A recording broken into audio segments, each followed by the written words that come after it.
All right, Sean, 57 years ago today, a police raid on the Algiers motel took the lives of 3 black teenagers. The incident would intensify the 1967 riots that changed the path of Detroit's history for many years to come.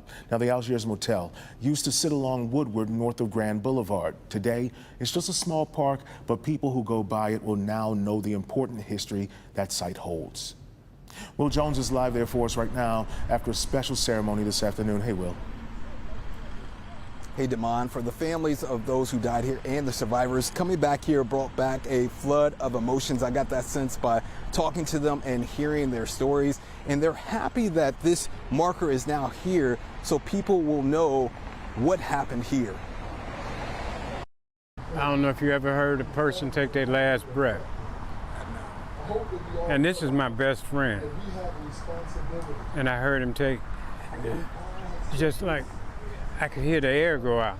Lee Forsyth lost his best friend, Carl Cooper, on July 26, 1967, during the uprising. Cooper, along with 2 other black teenagers, Fred Temple and Aubrey Poehler, were shot and killed by Detroit police at the Algiers Motel and Manor House Annex. They were unarmed. The 3 officers involved were acquitted of all charges by all white juries. People tell me, let it go. I can never let it go.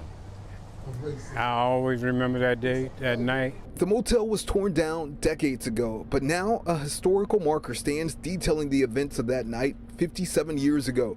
The families of Poehler, Temple, and Cooper shared their stories at the dedication ceremony for the historical marker. Poehler's sister recalls when her mom learned of the shooting. My mom came to the phone and he said, Aubrey's dead.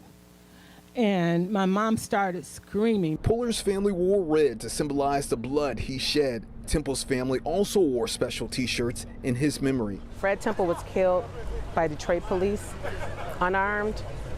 And we're still dealing with the same issues today.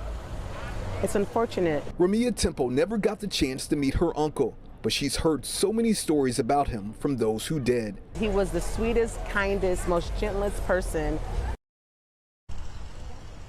Some family members of the victims had no plans to speak during the ceremony, but they were so moved by being here, they were compelled to speak. And they know that if history is not shared, it will be forgotten. And that is the point of this historical marker, to make sure that no one forgets this painful event in Detroit history. We're live in News Center. Will Jones, Local 4. So, Will, lots of people know this history, but how did that historical marker come about?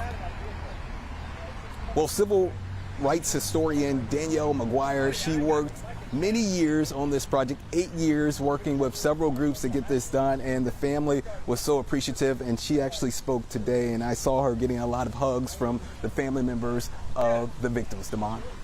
All right, Will, thanks for that update. Appreciate it.